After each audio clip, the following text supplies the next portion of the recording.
Nets, the debut of the Big Three as Kyrie made his grand return against the Cavs. And let's put it this way, said Steve Nash after the game, we've got a lot of work to do. Nets and Cavs, and as Nick predicted, some problems on the defensive end as the Nets couldn't stop Colin Sexton. He dropped 42 as Brooklyn falls in double overtime. Kyrie with 37 wasn't enough, though. Take a listen to this. I think any one of us would definitely take a win over all those, just great stats. Those sound incredible for a first game out for a few great teammates, just first time touching the floor. But like I said, we're not so much consumed about what we can do. We're more or less responsible for, like I said, putting these pieces together and making it work. And offensively, it clearly wasn't enough tonight. We still needed to get stops on the other end. So that's going to be the tale of our season, is how committed are we to that end of the floor. And with that, we welcome in Chris Broussard. Broussard, good morning. After you watched this last night, how worrisome was the Nets' double overtime loss? Well, first of all, and I say this in all honesty, it was good to see. It was good to see Kyrie smile. It was good to see him smiling after that game. I really mean that.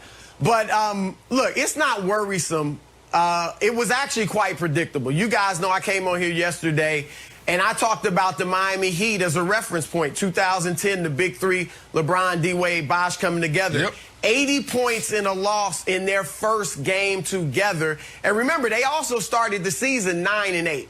So it's going to take time no matter who your Big Three players are. So I actually think last night was just what the doctor ordered, because the offense wasn't terrific. It was disjointed at times. It was my turn, your turn at times. But they still put up big numbers, obviously, against the second best defensive team in the league to this point, which is Cleveland, believe it or not. The Big Three all got good numbers. The role players, Jeff Green scored. DeAndre Jordan scored. So they saw, despite having a good offensive game, despite the Big Three all getting their numbers, we still lost because our defense was atrocious. And that's an understatement. Cleveland was the worst offensive team in the league. They're without Kevin Love and their third leading scorer, Darius Garland, and they still shoot 51%, 50% from three. They made Colin Sexton look like Steph Curry. It was that bad, but you just heard Kyrie Irving after the game. When have we really heard Kyrie ever talk about defense? Steve Nash said defense, that is what we have to work on more than anything. So I like the fact that you never heard his mentor. You never heard his mentor, Mike D'Antoni, now an assistant coach with the Nets. You never heard him say such a thing about defense. Defense is commitment and concept, especially when you don't have great individual defenders. If the Nets are indeed committed to not being a failure in everyone's eyes, then they will focus on the defensive end, not get great there, but get good enough to win the East, which is all I've been saying. Okay. Broussard, the most interesting thing Broussard said there, and I hope it wasn't lost on the audience, is the Cleveland Cavaliers went into that basketball game the worst offense in the NBA, dead last. And they scored 147 points without their second and third best offensive players. So I do agree, the first step to defeating a problem is admitting you have a problem, but then you must actually be able to defeat it. And the Nets do not have the personnel to defeat this problem. I'm sorry, you don't have, other than Durant, a single reliable defender. And they know it, which is why when Sexton was killing them at the end of the game, they literally, if we run the Sexton highlights, what you'll see is every guy on the Nets gets a chance. And the make it, take it Nets couldn't get a single noteworthy stop. And by the way, they also were, just watch Sexton kill them. And they also had 3 opportunities to stop the Cavs in the first overtime, up 3 points, and they failed all 3 times. That's some solid defense by Kyrie. Just give him a shot. I like it. And then, so, hey, KD, you want a chance? That's in your eye, too. What do you want him to do? Oh, it was great defense. That was good defense. Okay, so Some wait, of by that the way, is good look at defense, this. Nick. Stop it.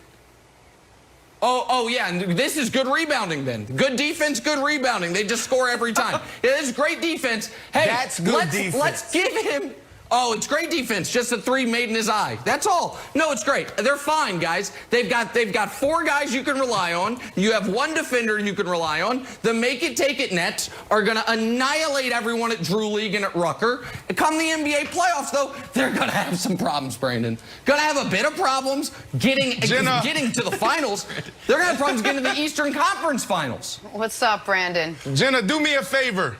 Do me a favor. Don't say that Nick predicted this. This was not a prediction talking about the Nets defense. This was desperation. He know that that's the only thing he can hold on to for the next 2 months.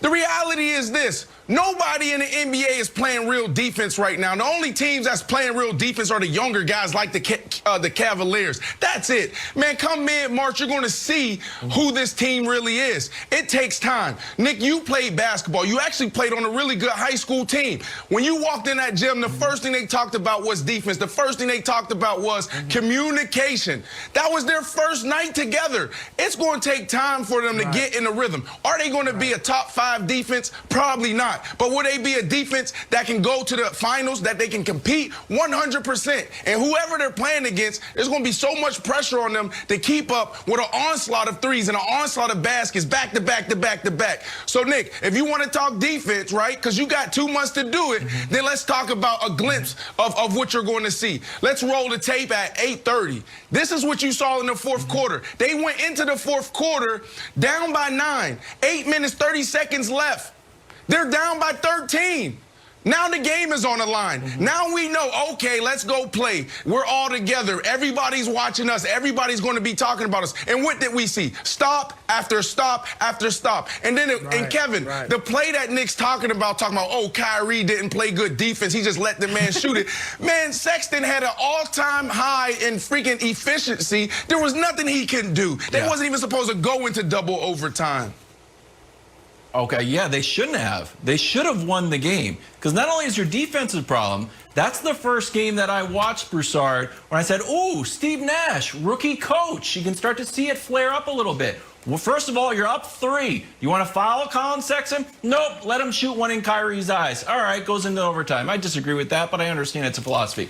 Now you're in double overtime, and Colin Sexton is cooking everybody. Do you want to call a timeout? You want to break the rhythm a little bit? You want to get some sugar-free Gatorade on the sideline? No, let's play through it. Let's have the game get out of hand. Easily. 2 options. Blow a timeout, ask for a timeout, or do the old Jason Kidd. Throw some water on yourself. Stop the clock. Whatever you need to do to break Colin Sexton's rhythm, give it a shot. The third thing is, while you're at the timeout drinking some sugar-free Gatorade, hey, guys, anybody tired? Anybody need a breather? Because I played everybody for 50 minutes, even though I told Malika Andrews that I didn't want Kyrie to go over 40. So for those 3 reasons, I thought that Steve Nash looked... But, Brandon, they went into double overtime already at pushing 40 minutes. So I thought Steve Nash was very disappointing performance when you could have won the game just by fouling Colin Sexton before you even got to double overtime.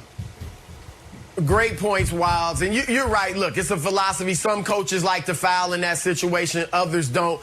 But Steve Nash clearly got caught up in doing what the rest of us were doing last night. Watching to see the big 3. He was caught up. That's all there was to it. He forgot. Their minutes were ridiculous. He didn't even play Landry Shamet. I don't know if Landry Shamet's in the doghouse or what, but Nash got caught up. He's got a lot to learn as well. Remember, too, Nick, they've got 3 open roster spots. They've got the disabled player exception. They will bring in defensive-minded veterans. That's right.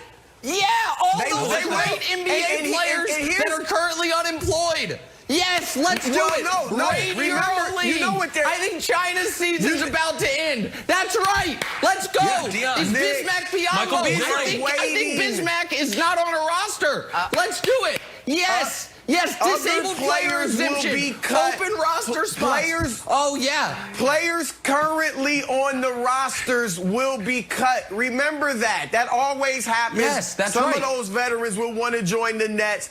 And so you're getting way ahead of yourself, Nick. Rein it in a little bit. Rein it